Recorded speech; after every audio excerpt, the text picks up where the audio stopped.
नमस्कार, मैं हूं प्रियंका और आप देख रहे हैं हल्ला बोल टीवी। आपको बता दें कि राहुल गांधी की पटना में चल रही पद यात्रा से अब आरजेडी डरी हुई है। इतना ही नहीं, बीजेपी जेडीयू से ज्यादा आरजेडी डरी हुई है। इसी विषय पे चर्चा करने के लिए आज हमारे साथ हल्ला बोल टीवी के संपादक दीपक शर्मा मौजूद है। देखिए, पदयात्रा में यह साफ दिखा कि आरजेडी को जो राहुल गांधी का बढ़ता कद दिख रहा है बिहार में, इससे डर लग रहा है। आज की जो पदयात्रा है इसमें बड़ी संख्या में कांग्रेस के कार्यकर्ता हैं, बड़ी संख्या में लेफ्ट के कार्यकर्ता हैं, बड़ी संख्या में वीआईपी पार्टी के कार्यकर्ता हैं, लेकिन आरजेडी कार्यकर्ता कम संख्या में है। थोड़े ही कार्यकर्ता दिख रहे हैं। जब उनसे पूछा गया, हमारे संवाददाता अंकित वहां कवर करने के लिए गए हुए हैं, गांधी मैदान से लगातार कवर कर रहे हैं, तो जब अंकित ने पूछा वहाँ के कार्यकर्ताओं से, आरजेडी कार्यकर्ताओं से, कि आप इतनी कम संख्या में क्यों हैं, जबकि बिहार में तो महागठबंधन में सबसे ज़्यादा दम, सबसे ज़्यादा ताकत आरजेडी के पास है, आरजेडी सबसे बड़ा दल है। तो आरजेडी कार्यकर्ताओं ने कहा कि अभी नाश्ता पानी कर रहे हैं, नाश्ता पानी करके नहा धो के ही कोई निकलेगा ना, सब अभी निकलेंगे। तो साफ दिखा कि ये बहानेबाजी है।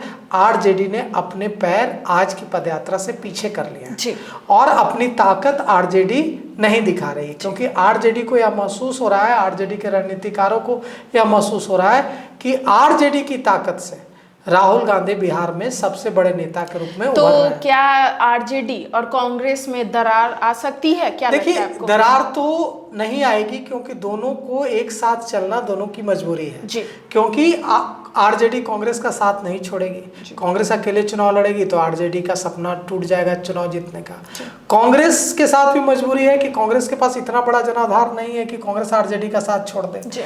तो दोनों को एक दूसरे के साथ रहने की मजबूरी है, लेकिन इस साथ रहने के साथ साथ इस पर भी नजर रखना चाहती है आरजेडी पार्टी कि कहीं राहुल गांधी बड़े भाई न बन जाए, कहीं कांग्रेस ड्राइविंग सीट पर ना आ जाए। क्योंकि अब तक क्या होता था, अब तक इतना लंबा गठबंधन है, आज का गठबंधन है कांग्रेस और आरजेडी का, 25-30 साल से साथ हैं दोनों। ये जो इतना पुराना 3 दशकों का गठबंधन है, इसमें क्यों चाहेगी आरजेडी पार्टी और आरजेडी के कार्यकर्ता कि राहुल गांधी तेजस्वी यादव से बड़े हो जाएं बिहार में? क्यों कांग्रेस आरजेडी से बड़ी हो जाए? अभी देखिए, इस पूरी पदयात्रा में क्या हुआ है, तेजस्वी यादव साथ घूमे हैं राहुल गांधी के, दीपांकर भट्टाचार्य, मुकेश सहनी, तमाम नेता साथ घूमे हैं, लेकिन हीरो कौन है, नायक कौन है? राहुल गांधी। दूल्हा कौन है? राहुल गांधी। और तेजस्वी यादव क्या है? दूल्हा के छोटे भाई, यानी सहवाला की भूमिका में है। और हाँ, आपकी कुछ बोल रही थी। जबकि इस यात्रा में मतलब तेजस्वी यादव को ही दूल्हा बनना चाहिए था, लेकिन यहाँ पे तो दूल्हे के नजर में राहुल गांधी नजर बिल्कुल, और तेजस्वी यादव दूल्हे के छोटे भाई सहवाला की भूमिका में है। जी बिल्कुल। और यह बात तेजस्वी यादव से ज्यादा आरजेडी के रणनीतिकारों को खल रही है। जी। इसीलिए आरजेडी के रणनीतिकारों ने आज फैसला लिया कि आज वे अपनी पूरी ताकत से पदयात्रा में शामिल नहीं होंगे, और इसीलिए आज आरजेडी के कार्यकर्ता कम संख्या में दिख रहे हैं, ज्यादा झंडे दिख रहे हैं कांग्रेस के।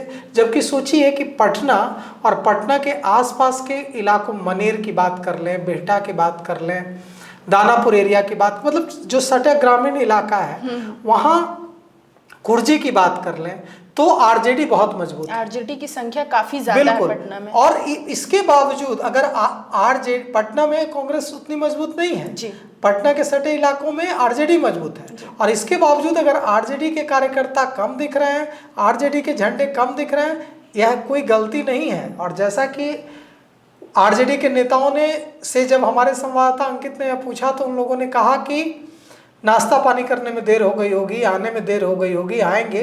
किसी को नाश्ता पानी करने में देर नहीं हुई, ये सब बहाने हैं। सच यह है कि उनको आरजेडी नेताओं कार्यकर्ताओं को इंस्ट्रक्शन दिया गया या निर्देश दिया गया कि आप इस पदयात्रा में जो आज निकल रही है इसमें बड़ी संख्या में शामिल ना हो। ऐसा भी ना करें कि एक भी ना शामिल हो, कुछ भी झंडे ना दिखे तो लगेगा कि बहिष्कार हो गया, लेकिन बड़ी संख्या में ना आए। और अभी देखिए, पुलिस ने तैयारी कर ली है कि डाक बंगला चौराहे से आगे पुलिस नहीं बढ़ने देगी, डाक बंगला चौराहे पर पुलिस रोक देगी। अब पटना के एसएसपी कार्तिकेय शर्मा डाक बंगला चौराहे पर मौजूद है, सिटी एसपी मौजूद हैं, तमाम जो पुलिस फोर्स मौजूद है, बड़ी संख्या में बैरिकेडिंग की गई है, मजबूत किलेबंदी की गई है, क्योंकि कोशिश ये है कि गांधी मैदान के गेट नंबर 1 से जो पदयात्रा निकली है उस पदयात्रा को आगे न बढ़ने दिया जाए डाक बंगला चौराहे से। डाक बंगला चौराहे पर पदयात्रा को रोक दिया जाएगा और वहां से क्योंकि पटना के सीनियर एसपी का कहना है कि आगे का जो क्षेत्र है वो प्रतिबंधित क्षेत्र है,